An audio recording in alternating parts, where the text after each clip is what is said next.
جزاکم اللہ، اللہم اسقِ من سقانی۔ تو میں عرض کر رہی تھی کہ جب دنیا دار لوگ بڑھتی عمر کو کوئی رکاوٹ نہیں سمجھتے، برا نہیں سمجھتے، تو ہم دین دار کیوں بڑھتی عمر کے ساتھ زہد کا وہ لبادہ اوڑھ لیتے ہیں کہ بس اب میرا تجھے کسی چیز سے تعلق نہیں، صرف مصلی تو ایک زاویہ ہے اور اپنے ہر زاویے میں جینا ہے۔ مجھے اندازہ تھا کہ چونکہ امی کی دوستیں ہیں تو یہاں جو گفتگو ہے وہ امی کی ایج کی خواتین سے ہوگی، اور ویسے میں اپنے آپ کو بزرگ خواتین کی استاذہ ہونے کی حیثیت سے عمر میں انہی جتنا شمار کرتی ہوں۔ اللہ عز و جل علم میں بزرگی عطا فرمائے۔ ایک انٹرسٹنگ چیز میں آپ سے شیئر کروں۔ اب مجھے پتہ تھا کہ وہاں کیسا ماحول ہے، کس چیز کی ضرورت ہے، چونکہ وہ 40s اور تقریباً اس سے تھوڑا کم یا زیادہ ہو سکتا ہے عمر کی خواتین ہیں، تو اس عمر کی خواتین کے مسائل اور رہنمائی یہ بہترین ہے۔ میں سوچ رہی تھی، ادھر میرے سامنے ایک ایسی تحریر آئی کہ آپ بھی محظوظ ہوں گی، اور اس میں جہاں انسپریشن ہے وہاں ایک لیسن بھی ہے۔ کہتے ہیں نا جیسی چاہ ویسی راہ، دیر از اے ول دیر از اے وے۔ تو اپنی ول پاور کو زندہ رکھیں، روح کو کبھی بوڑھا نہ ہونے دیں، یہ آپ کو جسمانی طور پر بوڑھا نہیں ہونے دیں گی۔ یاد رکھیں کہ جوانی بمعنی طاقت ہے، خوبصورتی ہے، اور میچورٹی اس کا زیور ہے۔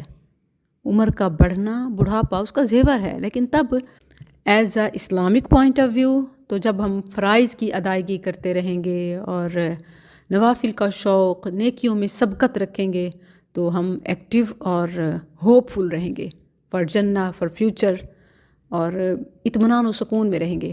لیکن یہی چیز وہ جن کا اللہ پر ایمان نہیں ہے، وہ بھی اس کی حقیقت کو تسلیم کیے بغیر نہیں رہ سکتے۔ وہ اس طرح کہ آپ دیکھیں کہ ان میں جتنی عمر بڑھتی جاتی ہے وہ اپنے اوپر ذمہ داریاں اپنی جاری رکھتے ہیں۔ وہ ریٹائرمنٹ کے بعد، یعنی آفیشیل ورک رکنے کے بعد خود رکتے نہیں ہیں، کسی اور بلکہ اس سے بھی زیادہ محنت طلب کام میں مصروف رہتے ہیں۔ تو یہ چیز انسان کو جوان رکھتی ہے۔ اصل چیز تو ہے نا قوت کے ساتھ، اور عمر بڑھنے کے ساتھ ظاہر ہے کہ ایکسپیرینس بڑھتا گیا، مہارت بڑھتی گئی، تو وہ طاقت بڑھتی گئی۔ اس لحاظ سے 35 یا ایون میں 30 سے سٹارٹ کرتی ہوں۔ 30 چونکہ 40 کے قریب ہے، 30 کے بعد 40 ہے، اور 40 بس سبحان اللہ، اگر ہیومن لیول کی میں بات کروں تو کہتے ہیں 40 از ناٹی، اور اگر میں قرآنی زبان میں بتاؤں تو یہ پیغمبرانہ اوصاف سے منسوب ہے۔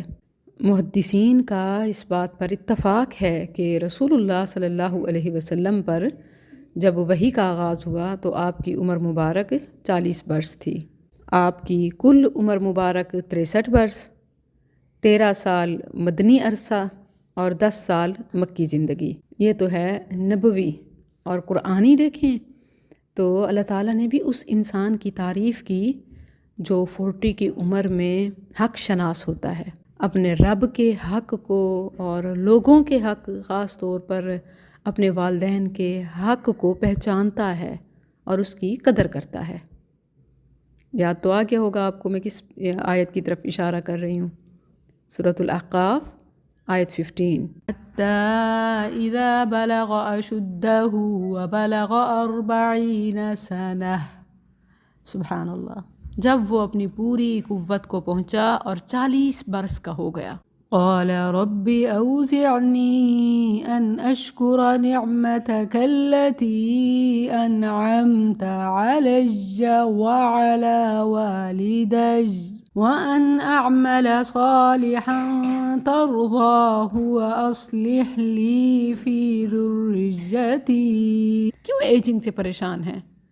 دیکھیں کہ اس عمر میں یہ تو وہ حصہ ہے نا عمر کا کہ اپنے بڑوں کو بھی اور اپنے بچوں کو بھی، دونوں کو انجوائے کر رہے ہیں۔ اور اس عمر کی جو خوبصورتی ہے نا، وہ برانڈ، وہ جیولری، وہ کپڑا، وہ ڈیکوریشن نہیں ہے، اس سب سے آپ نکل آئے ہیں۔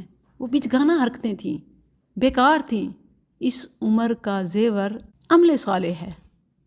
وَأَنْ أَعْمَلَ صَالِحًا تَرْضَاهُ وَأَصْلِحْ لِي فِي ذُرِّيَّتِي إِنِّي تُبْتُ إِلَيْكَ وَإِنِّي مِنَ الْمُسْلِمِينَ۔ اے میرے رب، مجھے توفیق دے کہ کہ میں تیری اس نعمت کا شکر کروں جو تو نے مجھ پر اور میرے ماں باپ پر انعام کی ہے، اور مجھے مزید ان نیک کاموں کی توفیق دے جسے تو پسند کرتا ہے، اور میرے لیے میری اولاد میں اصلاح فرما دے۔ اولاد کے لیے بھی یہاں لفظ جو ہے نا ذریہ، یہ نسل پر بولا جاتا ہے، یعنی جیسے پوتے پوتیاں آگے ان کی نسل، اور پھر اس طرح نواسے نواسیاں اور ان کے بچے۔ تو یعنی اللہ میرے لیے میرے خیر کو بڑھا دے، میری نیک اولاد کا صدقہ جاریہ بنا دے، اور ظاہر ہے کہ میں اس اہل ہوں نہیں ہوں، گناہ گار ہوں، خطا کار ہوں، تو تبت الیک اور وانی من المسلمین، میری توبہ ہے، میں تیرا حکم ماننے والوں سے ہوں۔ اچھا، عام طور پر انٹرنیٹ پر لوگ جن کو رول ماڈل اور آئیڈیلائز کرتے ہیں، ماڈلز، ایکٹرز وغیرہ، تو دیکھیں کہ یہ دنیا دار اپنی دنیا کے لیے بڑھتی عمر کے کسی عدد کو رکاوٹ نہیں سمجھتے۔ اور جو میں شروع میں آپ کو بات کر رہی تھی نا، وہ عائزہ خان کی تھی، فیمس ایکٹریس ہے، اس کے بارے میں ایک تحریر میرے سامنے آئی، بلکہ آج کل بڑی وائرل چل رہی ہے، کہ اس نے اب 2 اسکول گوئنگ بچوں کے بعد اپنے بچپن کی خواہش کو پورا کرنے کے لیے اب لندن کی ایکٹنگ اکیڈمی میں داخلہ لیا ہے۔ دنیا دار لوگ دنیا کے لیے عمر کے کسی عدد کو، بڑھتی عمر کو رکاوٹ نہیں سمجھتے، تو دیندار کیوں اس میں زود کرتے ہیں؟ حالانکہ دیکھیں کہ اس عمر میں ہم اپنے تجربات سے سیکھ چکے ہوتے ہیں، ہم اپنی پختگی، میچورٹی، تجربہ، اور ایون بہت ساری چیزیں، کبھی بچپن میں وقت کی کمی تھی، پھر وسائل نہیں ہوتے تھے جو خواب پورے نہ کر سکے، اس عمر میں وہ یہ سب چیزیں جمع ہو رہی ہوتی ہیں۔ تو اس عمر میں آپ تعلیم کے سلسلے کو دوبارہ شروع کریں، خود کو نوجوان محسوس کریں گے، روح کو خاص طور پر جوان محسوس کریں گے، اپنے آپ کو کتابوں کے درمیان رکھیں، اپنے خوابوں کو یوں تعبیر بخشیں۔ بہت ہی ایک انسپریشنل بات ہے۔ جزاکم اللہ، اللہم اسقِ من سقانی۔ تو میں عرض کر رہی تھی کہ جب دنیا دار لوگ بڑھتی عمر کو کوئی رکاوٹ نہیں سمجھتے، برا نہیں سمجھتے، تو ہم دیندار کیوں بڑھتی عمر کے ساتھ زہد کا وہ لبادہ اوڑھ لیتے ہیں کہ بس اب میرا تو یہ کسی چیز سے تعلق نہیں، صرف مصلح تو ایک زاویہ ہے، اور اپنے ہر زاویے میں جینا ہے، بڑھنا ہے۔ وہ جو دینی تعلیم کا، قرآنی تفسیر کا، اور باہر نہ نکلنے کا جتنے بھی مسائل تھے جو بچپن اور پھر بلوغت اور پھر شادی اور بچوں کی وجہ سے آپ دینی خواب اپنے پورے نہیں کر سکے، وہ علمی عملی شوق، تو وہ